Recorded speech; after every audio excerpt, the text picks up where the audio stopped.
हम सभी अपने घर में पॉजिटिव एनर्जी को बनाए रखने के लिए अपने घर में पूजा करते हैं, जो हमारी संस्कृति भी है और हमारे रिचुअल्स भी हैं। हमारे संस्कार में जुड़ा हुआ है कि हम अपने घर में पूजा करते हैं, पाठ करते हैं, मंत्र उच्चार करते हैं, ताकि हमारे घर का जो माहौल है वो पॉजिटिविटी से भरा रहे और घर की बरकत भी बनी रहे। और पूजा की रूटीन हम वैसे ही फॉलो करते हैं जैसा हमने अपने बड़ों से सीखा है, जाना है या उन्हें जैसा करते हुए देखा है। पर आज का समय इतना भागदौड़ भरा हो गया है कि ये जो पूजा का रूटीन है वो धीरे धीरे सिमटते सिमटते सिर्फ धूप दिखाने तक ही सिमट कर रह गया है। ऐसे में हम जो हमारी डेली की लाइफ है, जहाँ हमें ऑफिस जाना है, घर के ढेर सारे काम भी करने हैं, इतनी हड़बड़ी में हम सबके पास बस यही होता है कि कोई ऐसा शॉर्टकट हो जिससे हम झट से पूजा कर लें। कई बार हमसे कुछ भूल चूक भी हो जाती है। तो हमें अपनी पूजा के रूटीन में कुछ छोटी मोटी जो गलतियां हैं उन्हें सुधारना है और ऐसी चीज़ें अपनानी है जिससे हमारी पूजा भगवान स्वीकार भी कर ले और हमारा जो घर है उसमें पॉजिटिविटी और बरकत बनी भी रहे।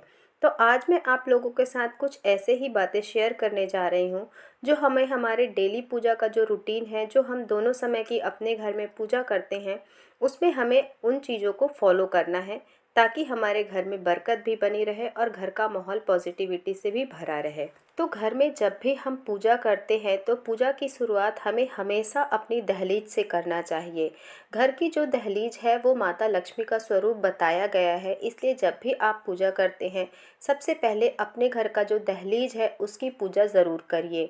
अगर आपसे रोज़ संभव नहीं है तो हफ्ते में एक दिन या 2 दिन, गुरुवार और शुक्रवार को अपने घर की जो दहलीज है उसमें पूजन ज़रूर करिए, ताकि आपके घर की बरकत हमेशा बनी रहे।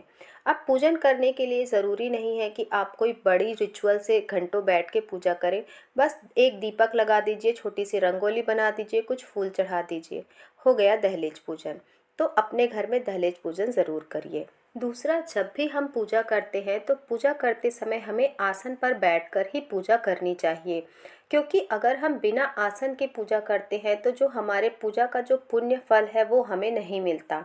इसलिए जब भी आप पूजा कर रहे हैं तो आप किसी आसन पर बैठकर ही पूजा करिए और कोशिश करिए कि आपका जो आसन है वो लाल कलर या पीले कलर या गुलाबी कलर का ही हो। आसन से जुड़ी ही एक और बात भी है जो हमें हमेशा ध्यान रखनी चाहिए।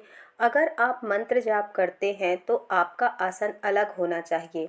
यानी कि अगर घर में 2 लोग बैठकर पूजा कर रहे हैं तो दोनों के लिए अलग अलग आसन होना चाहिए। आप जिस आसन पर बैठकर मंत्र जाप करते हैं वो सिर्फ आप ही उपयोग में लाइए, ज़्यादा बेहतर होगा। और जब भी आपने पूजा कर ली तो आप अपने आसन को तुरंत फोल्ड करके वापस उसकी सही जगह पर लगा दीजिए। अक्सर घरों में यही देखा जाता है कि मंदिर में एक आसन होता है, उसी पर पारी पारी एक के बाद एक घर के जितने भी मेंबर्स होते हैं आकर बैठते हैं और उसी में बैठकर पूजा करते हैं।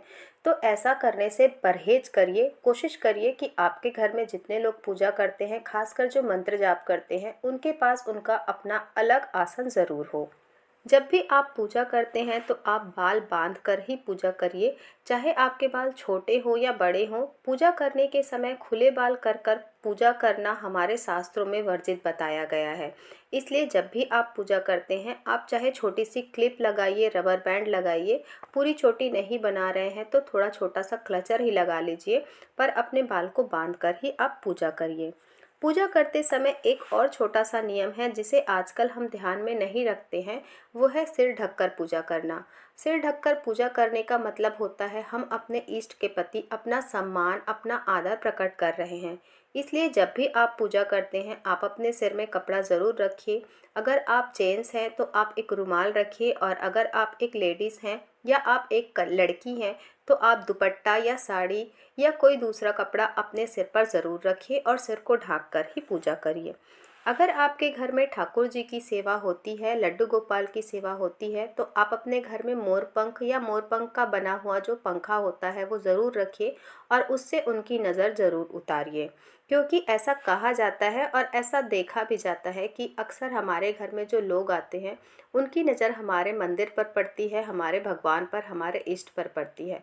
तो हमारे जो इष्ट हैं उनको भी नज़र लग जाती है। तो इसलिए आप अपने घर में मोर पंख ज़रूर रखिए और उससे अपने ठाकुर जी की नज़र ज़रूर उतारिए।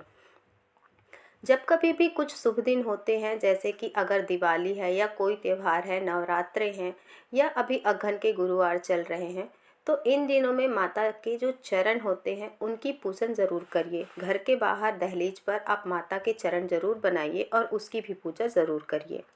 जो भी आपके घर में विग्रह होते हैं उनकी सेवा करिए, और विग्रह में अगर आप पोशाक पहना सकते हैं, संभव है तो पोशाक ज़रूर पहनाएंगे। और अगर आपके घर में जो विग्रह हैं उनकी जो स्वरूप है वो छोटा है, पोशाक नहीं मिल रही, तो आप उसमें मौली का जो धागा होता है उसे लपेट के वस्त्र स्वरूप में धारण करवा सकते हैं।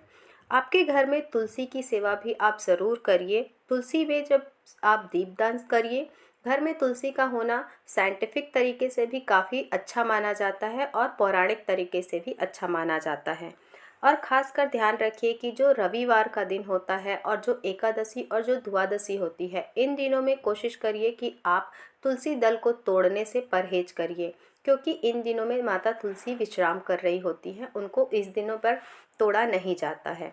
और कोशिश करिए कि आपके घर में जो मंदिर है वो किचन में ना हो। किचन के अलावा आप अपने घर का मंदिर किसी दूसरे कोने में रख सकते हैं, पर किचन में, क्योंकि हमारे घर में लहसुन प्याज वगैरह भी बनते हैं, तो कोशिश करिए कि जो घर का मंदिर है वो किचन में आप ना रखें। आपको भगवान ने जो कुछ भी दिया है उसका धन्यवाद आपको ज़रूर करना चाहिए। अगर आपके घर में सालिग्राम जी हैं तो सालिग्राम की पूजा माता तुलसी के साथ ही करिए।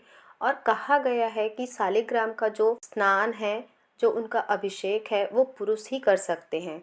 तो अगर आपके घर में पुरुष हैं, वो पूजा करते हैं, तो आप उनसे कहिए कि वो सालिग्राम जी की सेवा कर दें। आप धूप बत्ती दिखा सकते हैं, इसमें कोई मनाही नहीं है।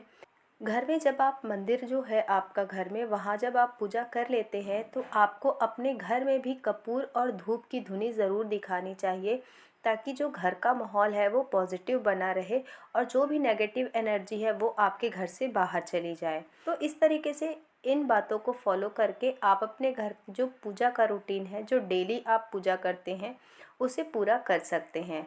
कुछ और भी बातें और टिप्स हैं जो आपको अपनी पूजा का जो रूटीन है उसमें फॉलो करना चाहिए। अगर आप और भी बातें जानना चाहते हैं तो मुझे कमेंट में ज़रूर बताइए, मैं इससे रिलेटेड एक और वीडियो ज़रूर बनाऊंगी। और अगर वीडियो अच्छी लगी तो वीडियो को लाइक करिए और चैनल को सब्सक्राइब ज़रूर करिए। मिलते हैं एक और नई वीडियो में, तब तक के लिए बाय।